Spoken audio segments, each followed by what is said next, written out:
Good day, YouTubers, and welcome to another episode of the Melanator Report presents the AV Club. I'll be your host for today, Cornell Westside, and today we'll be covering The Last of Us Episode 7. But before we get started, if you can go ahead and do me a small favor and hit that like and subscribe button so that you can be updated for any videos that we come out for The Last of Us or any other topics that we discuss. In this episode, we get to see the backstory of Ellie and finally get to meet her best friend Riley, and we get to actually see what happened that led to her getting bit. The episode picks up after last week's cliffhanger ending after Joel was stabbed by the raider. Ellie's taken him to an abandoned house that was nearby the campus and is beginning to try and take care of him. Joel, in his weakened condition, doesn't want Ellie to see him and tells her to go away as he's given up and decided to die. Ellie goes upstairs and touches the doorknob, and once she does that, we get flashed back into her FEDRA days. And the beginning of the episode is straight out of the video game, as once Joel is stabbed on the pike, she takes him to a nearby place. In the game, the difference being, and I talked about this in last week's video, there's a much bigger time difference. In the show, I want to say maybe a couple hours have passed, and in the game, 3 months have passed. Now, the title of the episode is called Left Behind, as a couple of the characters have to make a couple decisions if they have to leave someone behind. Like, Ellie has to make a decision on if she has to leave Joel behind. Later on, Riley will have to figure out if she wants to leave Ellie behind, and then eventually Ellie will have to figure out if she wants to leave Riley behind. Now, most of the scenes are from the DLC, which is the downloadable content that you can download after you purchase the game. And it's a mix of the comics that were published after the two games were published as well. In the first scene, we show Ellie in her FEDRA school, which is a scene straight out of the comics. She also sports her infamous Walkman that is straight out of the comics as well. And also, when Riley steals it later in the episode, that's straight out of the comic book as well. We see this in an episode, and this also is a scene straight out of the comics, but Riley seems to be Ellie's protector, and once she's gone, all of the school bullies seem to come after her. Now that her muscle's gone, they're out for blood again. Ellie winds up socking her in the face, which gives her a trip to the principal's office, during which we discovered that they actually have solitary confinement for 14-year-olds, which I think is very weird. And Ellie has been there 3 times, which means she gets into a lot of fights. In an effort to show that not all FEDRA agents are all fascists and cold-hearted, they actually have the officer give her a heart-to-heart and give her the real of what her behavior will lead to. He points out the 2 paths that she has in this apocalyptic world. She can keep acting out and wind up shoveling crap for people like the school bully, work hard to become an actual FEDRA agent so that she can be a superior to people like her. You can see from previous episodes that you don't want to be one of the people that just wound up working for the system. It's an understatement to seem like they have a less quality of life than those who are under the government's care. We have a couple of Easter eggs showing Ellie's love for dinosaurs on the wall. We get a shot of the first edition of the pun book that Ellie has been reading from. Again, she's been reading it from the Volume 2 edition that Riley gives her at the end of the episode. And we get a shot of the Starlight Savage comic book that she was reading from with Sam last week. What's interesting is that on the pages that we see is that the characters are actually going through a similar situation that Joel and Ellie went through in the last episode. Looks like they're knocking on a door looking for a group of people, and when they go into the building, they found out that they're not there. Similar to the situation in which they went to the East Colorado campus and found that the Fireflies were nowhere to be found. We also have a bunch of Easter eggs to show that Ellie is very much so interested in space travel, which is something that, let's be real, she unfortunately will never be able to get to do. And we get another shot of Ellie and rain pouring down a window, which is something that is in the pause screen for the video game and has been featured in a couple other episodes. We also get a shot of that pocket knife that's straight out of the video game, and let's just say it's going to come in really handy very, very soon. We get a shot of the 3 cassette tapes, which will feature songs that will be all playing through the episode that also play through the video game. First being Take Me On by the Ahas. And then we have Etta James, which will be playing I Got You, Babe. We also get a shot of the Mortal Kombat 2 poster, which Ellie talked about in episode 2 when she talked about the fatality from Melina. And he also paid that off later on in the episode when we actually get to see the fatality. Riley pops back in, and we get some scenes that are straight out of the video game.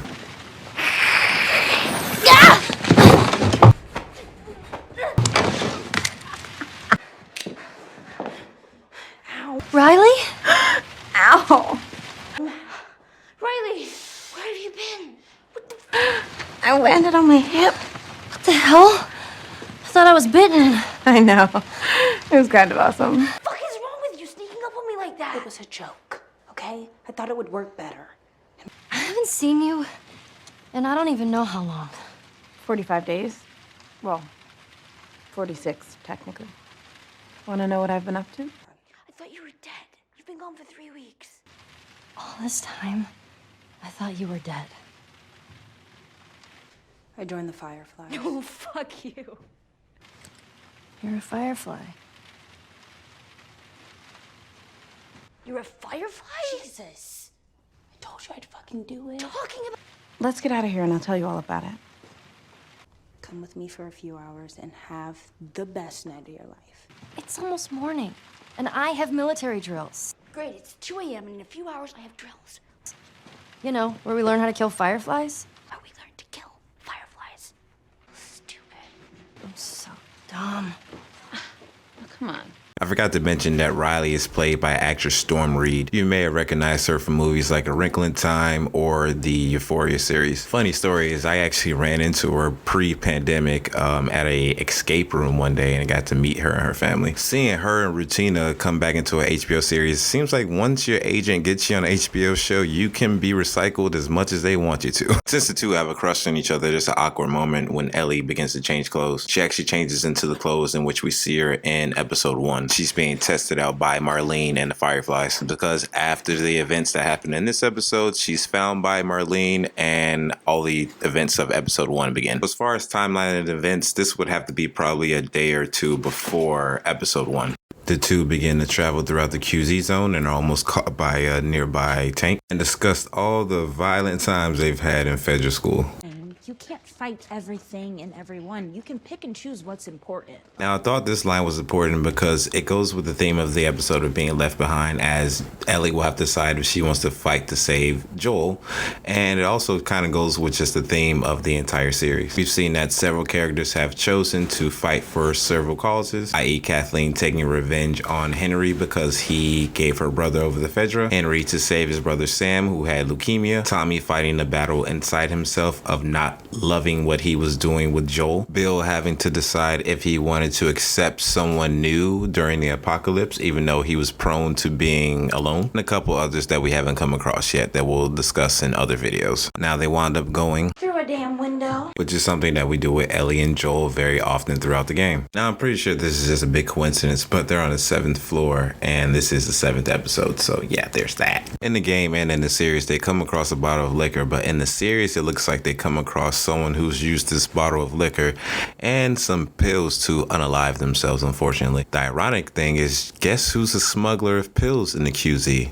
Joel. More than likely, this person received these pills from Joel himself. Next couple events confuse me as you get really close and examine the dead body like Ellie did in episode 3, only this time Ellie doesn't know that she's immune.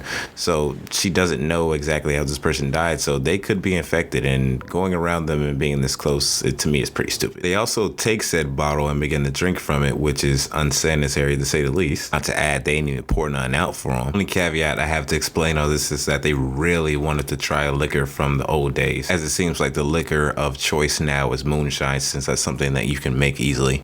No one told him he couldn't mix pills with that shit.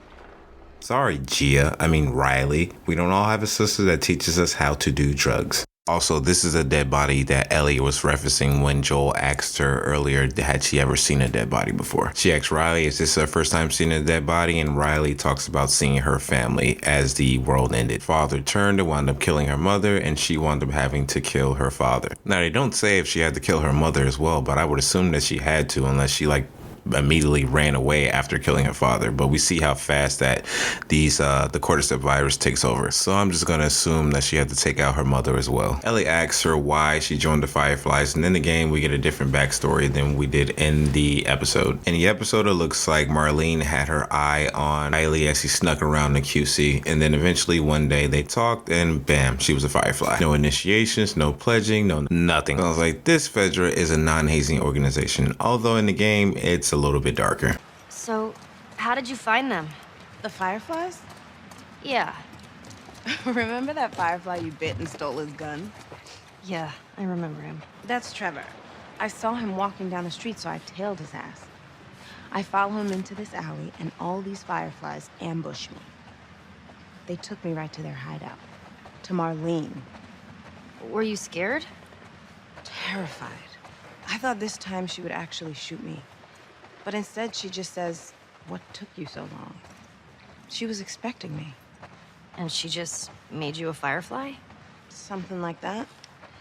That whole almost killing me thing was a test. She wanted to know I was committed. Oh. As part of my initiation, they actually made me kill this. You know, let's talk about something else. All right. You see in the video game, it seems as if she had to do a little bit more to become a firefly. Riley takes her to the mall straight out of the video game. Careful, it's wet. Hey, so maybe. And if you remember, this is the same mall that Tess and Ellie were talking about in episode 2. How did you get bit? You know the old mall in the QZ? It just came at me out of nowhere. So it was just you in there alone? Yeah. Now know that Ellie obviously lied when she said that she went into the mall by herself. Riley actually also lied to Ellie when she told her that FEDRA accidentally uploaded the power back to the power grid for the mall, when we find out later in the episode that she actually is staying there because this is a base for fireflies, which explains why Marlene and the crew were able to find Ellie after she's bit. We actually get an interesting dynamic between Ellie and Riley as well. First time we see someone actually bossing Ellie around. In the post-episode interview, one of the producers actually said this is one of the most important things that went into casting Riley. They had to have someone who could actually hold their own with Ellie, who's a very tough character herself. To a classic 80s mall montage, which is started by Ellie running up and down the escalator, which he's never seen before. As mentioned earlier in the video, they played a song Take Me On, which is very coincidental because the song is about a man who is visiting a woman who he will probably never see again as he's leaving town. And we found out later on in the episode that this is the same situation going on with Riley and Ellie, as Riley is about to leave for Atlanta and has brought Ellie here because it's her last night in town. We get a shot of the Dawn of the Wolf poster, which is straight out of the game as well. I wonder if this person went on break at the exact right time where they were able to get away from the attack that eventually happened in this mall. And then we get a lovely shot of all of the companies that paid product placement for this episode. Riley tells her that some of the stores are empty because of what the people chose to get when the world was ending, I guess. And for some reason, Foot Locker was empty, but the soap store was pretty stocked. I guess fresh kicks were more important than having a fresh body when people were getting attacked by cordyceps zombies. Let's talk about it. What would have been the most important thing that you would have grabbed from the mall in the rush when the cordyceps zombies were attacking? They have another awkward moment where they talk about lingerie after they see the Victoria's Secret display, and Ellie obviously is thinking about wearing lingerie for her crush Riley. It's pretty stocked in there, so I'm assuming not a lot of people were grabbing lingerie as the world was ending. Ellie takes us to the first marvel of the night, which is the merry-go-round, which again is a scene straight out of the video game. What the heck? This is awesome. At the end of the merry-go-round ride, that's when Riley tells us that she was actually assigned to sewage detail for FEDRA guard. Apparently, FEDRA is like a caste system, and once you turn 17 is when you get your detail or what your working assignment will be. Basically, some people get better work details than others. So it looks like the real reason she could have joined the Fireflies is that she didn't want to do her detail. Next, we get the photo booth scene from the game as well. Pretty much the same sans a Facebook joke that they made and left out of the episode. They also were actually able to print the picture, as in the game they weren't able to as the machine shut off before. A bunny. Touché. Staying with cool.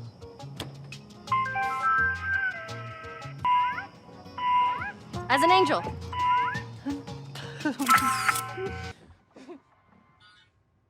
Oh, shit. What should we do? Okay, something creepy. Move in, move in. Just scary, just scary. Okay. Okay. Bunny ears? Wait. Back to back? Yeah. Oh, let's make an ugly face. Okay. Squishy face, squishy face.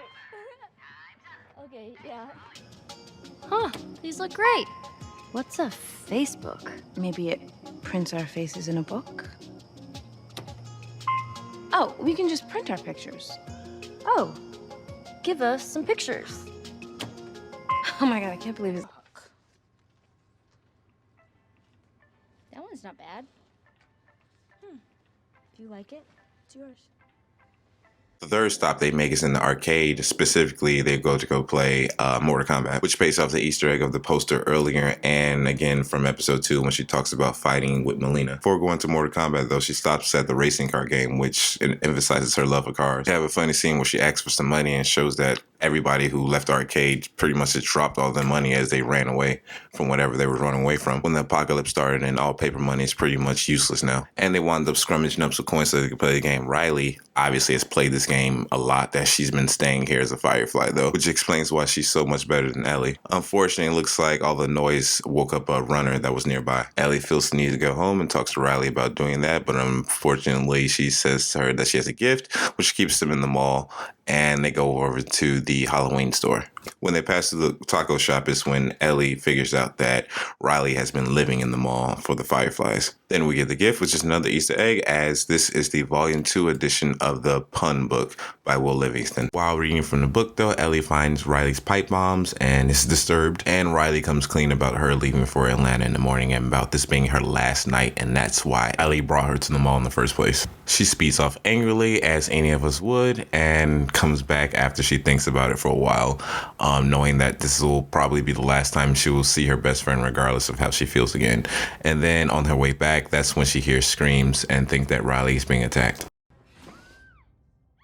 Fortunately, it's a false alarm. I found it funny that that runner was really taking his time waking up, as it's been about, 30 hours have passed probably now, and he still hasn't come and attacked them yet. The two have another heart-to-heart about their growing politics. In fact, this whole episode is pretty much about that. It kind of reminded me of The Fox and the Hound. I know this is probably an ancient movie at this time. I think it came out around the 80s, and I watched it a lot growing up. But it was basically about two animals, a fox and a hound, who grew up together. And eventually the fox had to become a fox and the hound had to become a hound, as the hound was used primarily to hunt foxes. Similar to how Ellie will eventually learn how to kill fireflies. Basically, we're seeing them grow into adults and how politics are now shaping their lives, and different ideologies put you on different paths. Sure, this is something that we've all experienced in our lives, and if you haven't, as the old folks say, just keep living. Although maybe I shouldn't say that in regards to these two. You dick! After they talk it out, they have a little dance party. Riley breaks out that Walkman that she took from Ellie earlier in the episode, and they play that Etta James song that we were talking about earlier. After which the two do the most teased out kiss in an episode. Jesus, there were so many times where it was like, oh, they're gonna do the kiss, they're gonna do the kiss, and then finally it happens. To kind of confirm that they have feelings for each other, but unfortunately are interrupted by the runner who finally comes out of the shadows. The two both get bitten in an encounter and decide what to do afterwards. Now, the show and the game pretty much have the same scene, so I'm gonna show them back to back. Ellie, your arm.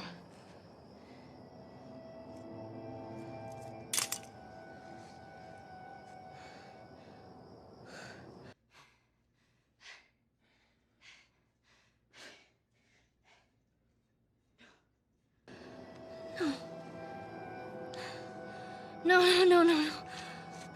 No, no, no, no,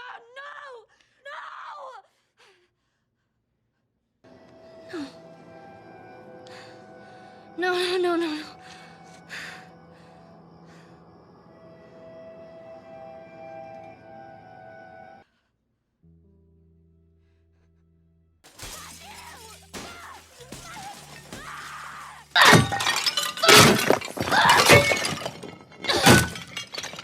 There's some more stuff over there you can break. There's more stuff over there you can break. What are we gonna do? The way I see it, we got two options. Option one, We take the easy way out.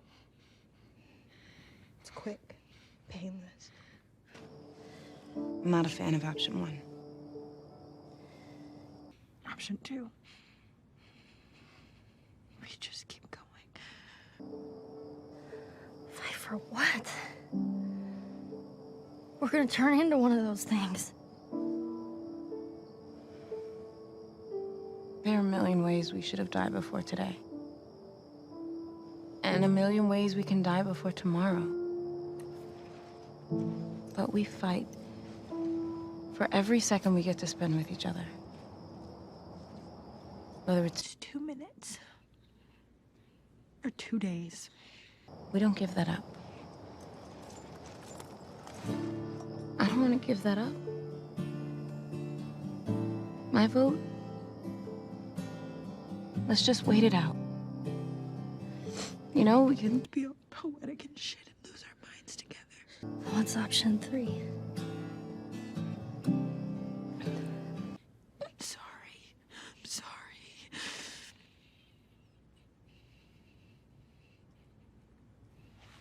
Very powerful monologue by Storm Reed, and as you can see, they captured everything from the game. The game and the series leave this scene on a cliffhanger, and we're left to later find out that only Riley turns and Ellie has to take care of her. Now, the show still has time to do something different, but with all the plot that they have to cover in the next 2 episodes, I don't think they have any more time to go back to this. Still have to cover all of the David, the preacher character, and the backstory that they're adding to the show for them. And we have to get to the Firefly situation, which I won't talk about right now. But they have said that they will do the entire first game, so we will get through the entire plot of the first game in the 2 next episodes. Personally, I think they should have pushed for a 10 or 11 so that they could take the time, since they took the time to flesh out a lot of background story, but hey, that's just me. Next week's episode is more so of an Ellie-centric episode, because it's going to be her without Joel as she faces off against David and his clan. And let's just say they'll be wanting to get Ellie for a special reason, so I'll say it's pretty nasty. But hopefully Joel will be able to save her from it like he does in the game,